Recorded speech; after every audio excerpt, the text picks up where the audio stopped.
Bismillahirrahmanirrahim. Assalamualaikum warahmatullahi wabarakatuh.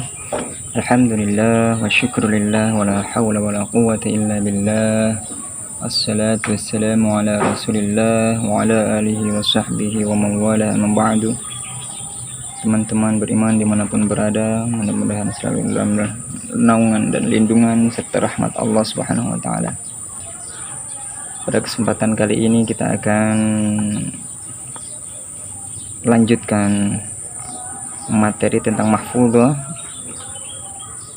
lanjutan dari part 1 yang berjudul Li Zuhair bin Abi Sulma al-Muntafa Qubail al-Bi'atsah. Langsung saja kita mulai lanjutannya di bait yang ketiga. Bismillahirrahmanirrahim.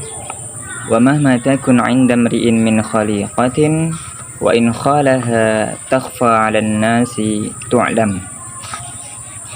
Di sini diterangkan bahwasanya likulli fardin tabi'ah hasanah wa sayyi'ah. Setiap manusia, setiap jiwa yang bernyawa, setiap kita semua adalah masing-masing memiliki kebiasaan baik dan buruk.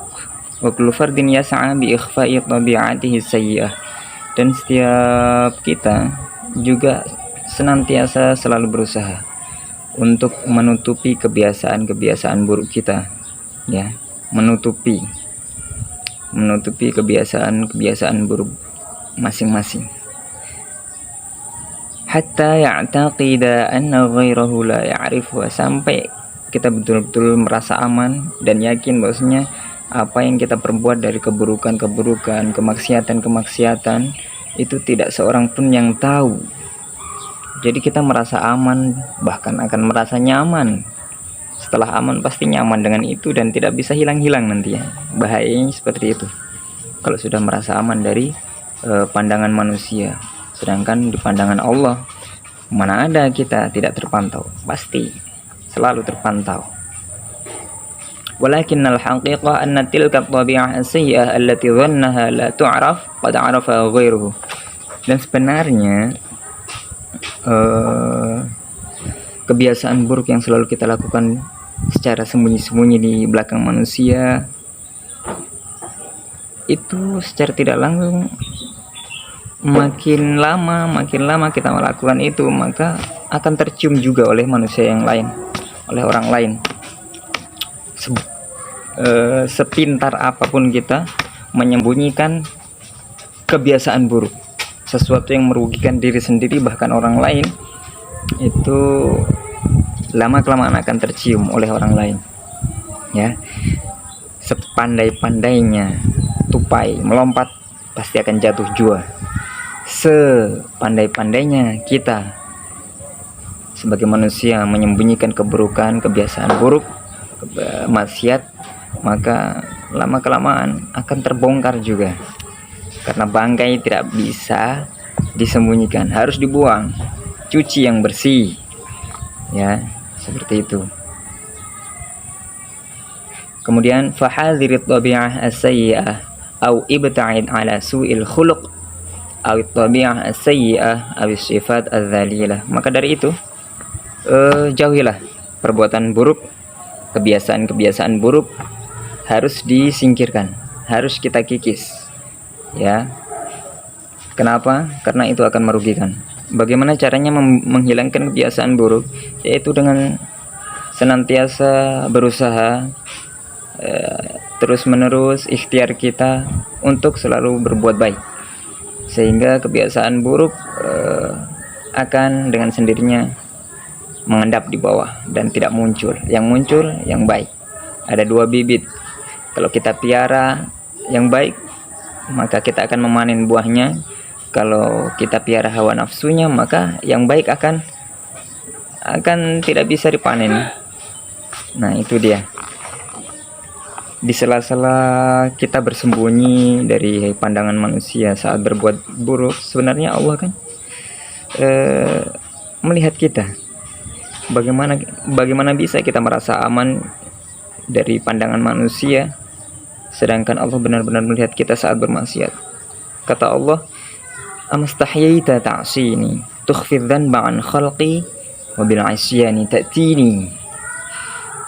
Tidakkah engkau malu, wahai hambaku, dari pandangan manusia kau sembunyi-sembunyi? Malu ya kan? Mau maksiat tuh malu di hadapan manusia, makanya sembunyi-sembunyi, menyendiri, baru bisa maksiat. Sedangkan secara tidak langsung di tempat persembunyian kita itu, kita sudah datang kepada Allah dan terus terang, ya Allah saya mau maksiat nih. Kenapa? Karena Allah maha melihat. Nah, bagaimana kita malu terhadap makhluk Allah, sedangkan kepada Allah kita tidak malu. Ini yang membuat iman kita semakin rapuh, semakin habis, terkikis oleh hawa nafsu. Maka dari itu bagaimana caranya? Ya seperti tadi, tekan yang buruk, maka akan muncul yang baik. Kalau kita biarkan hawa nafsu kita muncul, kita pelihara, kita manja-manja hawa nafsunya, maka yang baik akan tidak bisa muncul. Artinya mengendap di bawah dan kita akan gagal panen. Man yazra' yahsud. Siapa yang menanam pasti akan memanen. Maka tanamlah amal-amal baik dari sekarang. Dan juga lanjutannya ya, bait ke-4. Wa ka in tara min samitin laka mu'jibin ziyadatuhu aw naqsuhu fit takallum. Yu'raf maziyata syakhsin di kalamihi fa katsiran ma wajadta rajulan sakitan yu'jibuka ba'da an takallama.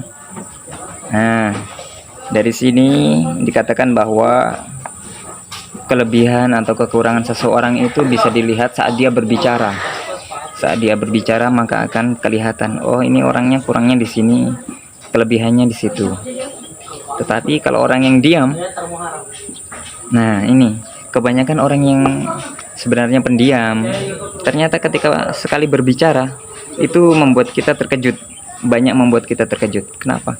Karena banyak hikmah yang akan dia kaji di dalam perenungannya, di dalam kesendiriannya saat berbicara. Maksudnya dia berbicara dengan hatinya sendiri. Kenapa Allah ciptakan ini, kenapa Allah ciptakan itu, kenapa ini terjadi, kenapa itu terjadi. Jadi secara tidak langsung dia akan mempelajari dan menelaah dengan sendirinya tanpa harus keluar dari mulutnya. Sehingga ketika sudah selesai kajian yang ada dalam perenungannya dan dia berbicara, nah itu hikmah-hikmah banyak sekali muncul di situ. Kenapa? Karena sesuatu yang keluar setelah semuanya terkaji. Nah, ya. Jadi jangan banyak cakap, sedikit cakap. Kenapa? Karena lisanul fata nisfun wa nisfun fuadu. Karena lidahnya seseorang itu yang baik ya, orang yang baik itu seharusnya setengah saja. Sedangkan setengah yang lain adalah apa? Yaitu hatinya. Kalau segala sesuatu terungkapkan, diucapkan, disuarakan, ini indikasi orang yang tidak punya hati. Hati-hati dengan orang yang seperti ini, Anda akan tersakiti ya. Bekerja sama dengan dia kita sakit. Maka dari itu jangan sampai jadi orang yang sakit dan menyakiti, apalagi ngajak untuk sakit. Nah, itu kata Kiai Hasan Abdullah Sahal ya. Allah maghfirlahu. Mudah-mudahan Allah senantiasa berikan kesehatan untuk beliau dan kelapangan rezeki yang melimpah ya. Kemudian selanjutnya masih satu bait lagi, tapi sudah 9 menit, tidak apa-apa. Lisanul fata nisfun wa nisfun fuadu falam yamqa illa suratul lahmi wad dam. Nah, itu tadi. Hati seseorang setengah, kemudian lisannya setengah. Jangan sampai lisan semua sehingga kita tidak punya hati. Ada bagian untuk hati ya. Maka itu kenapa orang banyak cakap dapat mematikan hati. Artinya hatinya akan tiada, tidak dianggap keberadaannya, karena yang dimanjakan olehnya hanya lisan dia. Kalau lisannya sangat mendominasi maka hatinya itu dia ya, terkucilkan. Tapi orang yang baik maka dia akan menjaga lisannya dari berbicara sebelum berpikir. maka pikirkan dulu, kaji dulu apa yang ingin dibicarakan. Itulah cara kita mengenal Allah, dengan ayat-ayat al-kauniyah, ya, alam sekitar kita. Kenapa kejadian ini terjadi dan kenapa harus terjadi. Maka dengan itu kita akan banyak bersyukur dan banyak bersabar. Kalau tidak seperti itu, adanya hanyalah mengeluh, mengeluh dan mengeluh terus. Ya, kurang lebih seperti itu teman-teman. Ini adalah akhir dari kajian kita untuk judul Zuhair bin Abi Sulma al-Mutawafaq bailal bi'athah. Allahumma ighfir lahu warhamhu wa'afi wa'fu anhu wa akrim nuzulahu wa wasi' madkhalahu waghsilhu bil ma'i wath-thalji wal barad wa naqihi kama yunqqa thawbul abyad min ad-danas wa abdilhu daran khairan min darihi wa ahlan khairan min ahli wa zawjan khairan min zawjihi. Allahumma la tahrimna ajra wa la taftinna ba'dahu waghfir lana wa lahu. Amin ya rabbal alamin. Syukran ala husni timamikum, wa terima kasih atas semua perhatian teman-teman. Kurang lebih mohon maaf, koreksinya enggak apa-apa. Senang sekali untuk dikoreksi. Assalamualaikum warahmatullahi wabarakatuh.